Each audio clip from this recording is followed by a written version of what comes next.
안녕하십니까. 청년 보수정치 퇴근TV입니다.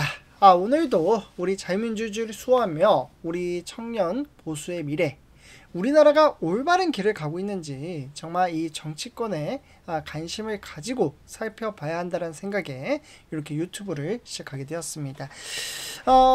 여전히 정말 우리 국민의힘 정말 말도 많고 탈도 많고 정말 복잡하죠. 오히려 요즘같이 이 어려운 시기에 정말 뉴스를 안 보시는 분들도 많이 계실 거라고 생각이 듭니다. 국민의힘 어떻게 보면은 정권이 그대로 이제 넘어갔기 때문에 참으로 탈도 많고 말도 많은 가운데 내부적으로도 정말 많은 것들이 현재 좀 이렇게 단합이 되면 좋은데 그런 것도 아닌 것 같습니다. 네, 그렇기 때문에 우리 퇴근TV 가족분들도 좀 심적인 부담감과 좀 답답함을 느끼시리라 생각이 듭니다. 하지만 그런 와중에 우리가 정치를 외면하면 안 된다라고 생각을 합니다. 이럴 때일수록 똘똘 뭉쳐야 한다는 생각에 우리 퇴근TV 가족분들과 이렇게 소통을 통해 유튜브라는 플랫폼을 통해서 청년들은 이렇게 생각을 하고 있구나, 그 정도로만 받아주시면 좋을 것 같고요. 모든 청년들이 다 저같이 생각을 하지는 않을 겁니다. 좌파 성향의 청년들도 있을 것이고 우파 청년의 생각도 있을 것인데 저 청년은 이렇게 생각을 하고 있구나, 정치권에서 저렇게 생각을 할 수도 있겠구나, 그 정도로만 참고해 주시면 좋을 것 같습니다. 그래서 우리가 청년의 힘을 모아 더욱더 성장할 수 있도록 많은 분들이 구독, 좋아요, 알람 설정 한 번씩 꼭 부탁드리고요.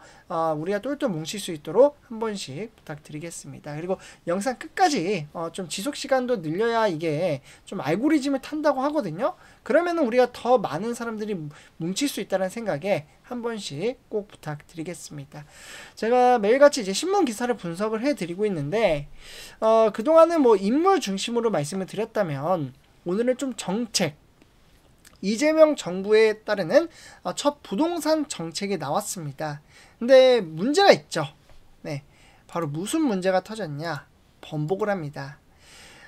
대책을 내놓았는데 이제 어떻게 보면 그 대책이 약간 좀 뭐가 마음에 안 들었는지 1시간 반 만에 말을 바꿉니다. 네, 말을 바꿨고 어떻게 보면 입장 번복 논란과 그 속에서 만약에 이 정책을 시행을 하잖아요. 무슨 정책을 하는지는 제가 뒤에서 말씀을 드릴 건데, 그렇게 되면 청년들, 정말 저도 지금 집이 없습니다. 집이 없어서 이렇게 지금 새해 들어 살고 있는 상황 속에서 청년들은 왜 점점 더 집을 사기 어려워지는가, 그런 부분에 대해서 좀 말씀을 드리려고 합니다. 꼭 아셔야 될 거라고 생각이 듭니다. 그래서 일단 지금 이제 금융위원회가 이제 부동산 대출 규제 대책을 발표를 했는데 지금 화면에 보시다시피 강유정 대변인이 이건 대통령실 대책이 아니라고 말을 했습니다. 정부가 정책을 발표했는데 청와대가 우린 그런 거 낸 적 없다, 이러한 반응입니다. 이게 정상일까요? 게다가 입장이 없다, 어떻게 보면 보고받지 않았다, 금융위와 특별한 소통이 없었다, 이러한 말까지 나오고 있습니다.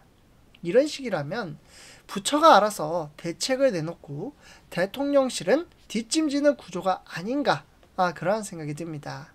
이건 사실 한마디로 책임 회피라고 생각이 드는데, 정책에 대한 자신감도 없고 책임지려는 자세도 안 보였던 그러한 시간이라고 생각합니다.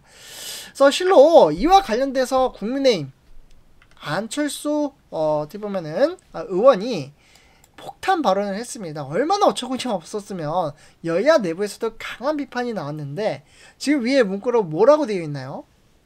대통령실 대책 아니다? 그럼 지금 윤석열 정부냐? 이렇게 팩트 체크를 했습니다. 이재명 정부의 정체성과 대응 방식을 비판한 것이죠. 근데 이와 더불어 송원석 의원도 민생의 영향이 큰 대출 정책을 대통령실이 보고도 안 받는다라는 게 말이 안 되며 이재명 정부를 전형적인 아마추어 정부라고 꼬집었습니다. 이렇게 이야기를 할 수 있죠. 그래서 저 같은 이제 청년 입장에서 이건 단순한 실수나 브리핑 착오가 아니라 정부 내에서 정책 컨트롤 타워가 실종된 상황이라고 생각을 합니다. 누가 뭘 결정을 하는지 모르면 국민은 불안할 수밖에 없습니다. 그래서 이렇게 말씀을 드리면서 본론으로 들어가 이 부동산 정책이 청년에게 어떠한 영향을 미칠까, 이러한 부분에 대해서 좀 말씀을 드리자면, 사실 겉으로 보기에는 이 부동산 정책, 이 정책이 사실 겉으로 보기에는 대출을 줄이겠다, 투기를 막겠다라는 취지로 보이지만 제 입장에서는 오히려 이러한 정책들이 청년들에게는 더 불리한 정책이라고 판단이 됩니다. 그러면 왜 그렇게 이야기를 하느냐? 청년들은 자산이 부족하기 때문에 대부분 대출을 통해서 집을 삽니다. 네. 그런데 그 대출을 막으면 청년은 집을 사고 싶어도 못 사게 되는 겁니다.